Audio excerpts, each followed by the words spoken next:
અમદાવાદમાં લુખા તત્વોએ આતંક મચાવ્યા બાદ રાજ્યભરની પોલીસ ઉપર જે છે સવાલ ઉઠ્યા હતા ને ત્યારબાદ ગૃહમંત્રી જે હર્ષ સંઘવી છે તેમણે આખા રાજ્યની પોલીસને આદેશ આપ્યો હતો કે આખા રાજ્યમાં જે નામચીન જે ગુનેગારો છે તેમની યાદી બનાવવામાં આવે ને આ યાદી છે તે બની ચૂકી છે. રાજકોટમાં પણ 756 ગુનેગારોની યાદી છે તે ડીજીપીને મોકલવામાં આવી છે ને ગૃહ વિભાગના આદેશ મુજબ જ જે આ ગુનેગારો છે તેમનું કોઈ પણ જો ગેરકાયદેસર બાંધકામ હોય તો તેમના સામે કાર્યવાહી કરવાના પણ આદેશ છે ને તે જ કાર્યવાહીની શરૂઆત છે તે થઈ ચૂકી છે.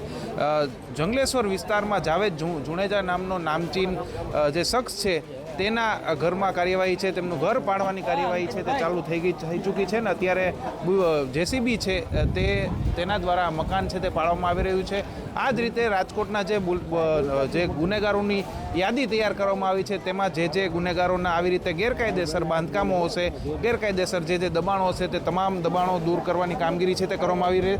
સ્પેશિયલ ફોર્સ પણ અત્યારે અહીંયા પોલીસની છે તે મૂકવામાં આવી રહી છે ને પોલીસ પૂરી પ્રોટેક્શન સાથે આવી છે કારણ કે આ સંવેદનશીલ વિસ્તાર જંગલેશ્વર વિસ્તાર છે તેને માનવામાં આવે છે ને એટલે જ મોટા પ્રમાણમાં પોલીસ કાફલો છે તે અહીંયા ઉતારી દેવામાં આવ્યો છે. કોઈ પણ જે અઘટિત ઘટના છે તે ન બને તે માટે પણ ધ્યાન છે તે રાખવામાં આવી રહ્યું છે કારણ કે આ જંગલેશ્વર વિસ્તાર છે સંવેદનશીલ વિસ્તાર માનવામાં આવે છે. ઘણીવાર આ પહેલાં પણ આ વિસ્તારમાં આ પ્રકારની વસ્તુઓ છે તે થઈ ચૂકી છે ને એટલે જ અહીંયા અત્યારે મોટા પ્રમાણમાં પોલીસ કાફલો ઉતારી દેવામાં આવ્યો છે. કોઈ પણ જાતનો વિરોધ ન થાય, કોઈ પણ જાતનો સામે પ્રતિકાર ન થાય તે માટે પણ પોલીસ છે તે બિલકુલ સજ્જ છે. પૂરા હથિયારો સાથે પોલીસ આવી છે. આપણી સાથે એસીપી જાદવ સાહેબ છે તેમની સાથે વાત કરશું. સર, કઈ પ્રકારની કાર્યવાહી જે રીતે અસામાજિક તત્વોનો ત્રાસ રાજ્યભરમાં વધ્યો છે, રાજકોટમાં પણ રોજ એક વિડીયો અસામાજિક તત્વોનો આવતો હતો ને હવે ગૃહ વિભાગનો આદેશ. ગૃહ વિભાગના આદેશ અનુસંધાને ગેરકાયદેસર જે પ્રવૃત્તિ કરે છે શરીર વિરુદ્ધના મિલકત વિરુદ્ધના ગુનેગારો એના માટેની યાદી તૈયાર કરવામાં આવી છે. એના અનુસંધાને આ પ્રોપર્ટી જે કમાયેલી છે જાવેદની એને તોડવામાં આવે છે. સર, રાજકોટમાં કેટલા ગુનેગારોની યાદી તૈયાર કરવામાં આવી? આ તો 700થી વધારે ગુનેગારો છે જેના વિરુદ્ધ 2 કે તેથી વધારે ગુના છે.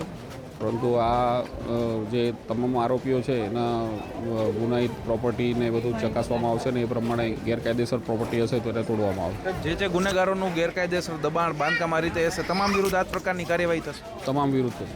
અત્યારે આ જે ગુનેગાર છે તે શેનો ગુનેગાર હતો, શું ધંધો કરે છે? જાવેદ કરીને છે આરોપી, એના ગુનાઓ છે પોલીસ સ્ટેશનમાં અને 2થી વધારે ગુના છે એટલે તોડવામાં આવે.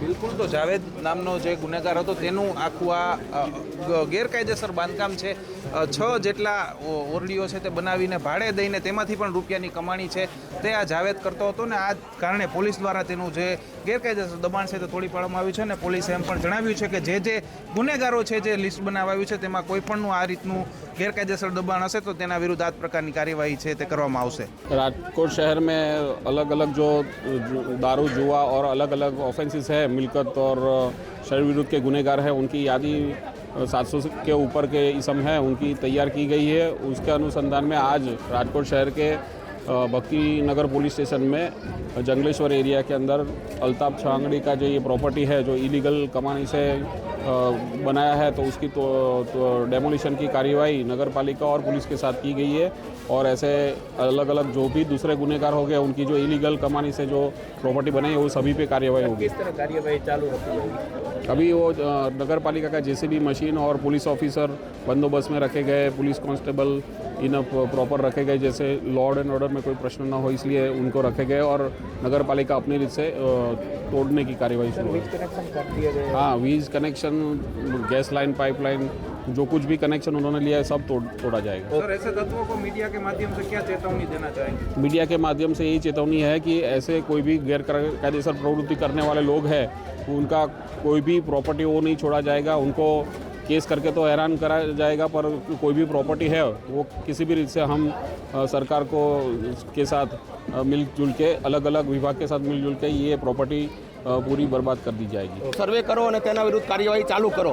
તો તે મુજબ અમોએ 756 ઇસમોની યાદી પણ તૈયાર કરાવી લીધેલ છે અને માનો કે કોઈ ગેરકાયદેસર બાંધકામ ધરાવતા હોય કે ગેરકાયદેસર વીજ કનેક્શન લઈને વીજ વપરાશ કરતા હોય તો તે તમામ વિરુદ્ધ પણ કાર્યવાહી કરવાની છે. ત્યારે અત્યારે આપ જોઈ શકો છો કે રાજકોટ શહેરના જંગલેશ્વર વિસ્તારમાં જે એક ગેરકાયદેસર બાંધકામ છે તેનું શરૂઆતમાં વીજ કનેક્શન પીજીવીસીએલ દ્વારા ઉતારી લેવામાં આવ્યું અને હાલમાં રાજકોટ મ્યુનિસિપલ કોર્પોરેશનના અધિકારીઓ કર્મચારીઓ અને સાધનો સાથે અમો લોકો પણ આવીને એમનું ગેરકાયદેસર બાંધકામ તોડાવી રહેલ છીએ.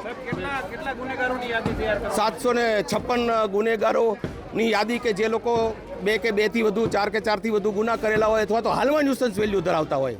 અમદાવાદમાં જે રીતે લુખ્ખાઓએ આખો વિસ્તાર બાનમાં લીધો હતો ને ત્યારબાદ સમગ્ર રાજ્યની પોલીસની કામગીરી ઉપર ક્યાંક ને ક્યાંક સવાલ ઉઠ્યા હતા ને આ ગુનેગારોમાં પોલીસનો ખોફ છે કે નહીં તે અંગે પણ સવાલો ઉઠ્યા હતા ને ત્યારબાદ ગૃહ વિભાગ છે તે એક્શનમાં આવ્યું છે ને રાજ્યભરમાં જે આ પ્રકારના લુખ્ખા તત્વો છે જે ગેરકાયદેસર પ્રવૃત્તિઓ સાથે જોડાયેલા છે તેમનું આખું લિસ્ટ બનાવવાનું ડીજીપીએ આદેશ આપ્યો હતો ને રાજકોટમાં પણ 756 જેટલા જે ગુનેગારો છે તેનું લિસ્ટ બનાવવામાં આવ્યું છે ને તેની સામે કાયદેસરની કાર્યવાહી છે તે કરવાની ચાલુ કરી દેવામાં આવી છે. આમાં જંગલેશ્વર વિસ્તારની જે રમા જુણેજા નામની મહિલા છે તે કુખ્યાત મહિલા જે ડ્રગ્સ દારૂ વગેરે માદક પદાર્થોના વેચાણ સાથે સંકળાયેલી છે તેમના અને તેમના લોકોના જે ગેરકાયદેસર બાંધકામો છે તેની સામે કાર્યવાહી છે તે પોલીસ અને કોર્પોરેશન દ્વારા મળીને કરવામાં આવી રહી છે ને તેનું મકાન છે આખું જે વિશાળ જગ્યા ઉપર તેને કબજો કરીને આખું મકાન બનાવ્યું હતું ને અન્ય લોકો છે તેમને ભાડે દઈને તેમાંથી કમાણી કરતા હતા. તે મકાન છે તે અત્યારે તોડી પાડવાની કામગીરી છે તે કરવામાં આવી રહી છે ને આ જ રીતે પોલીસે જણાવ્યું છે કે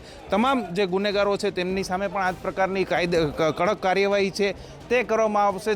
જે રીતે રાજકોટમાં પણ લુખ્ખાગીરી છેલ્લા કેટલાક સમયથી વધી હતી તે જ રીતે રાજકોટમાં પણ પોલીસની કામગીરી સામે પોલીસનો ખોફ ગુનેગારોમાં છે કે નહીં તે વાતના સવાલો છે તે ઉઠ્યા હતા ને એ જ પ્રકારનો પ્રયાસ છે કે આ ગુનેગારોમાં પોલીસનો ખોફ છે તે ફરી એકવાર બેસાડવામાં આવે, આ ગુનેગારો છે તે પોલીસથી ડરે તે પ્રકારના પ્રયાસો છે તે કરવામાં આવે ને તે જ પ્રકારની કાર્યવાહી છે તે શરૂ છે તે કરવામાં આવી છે.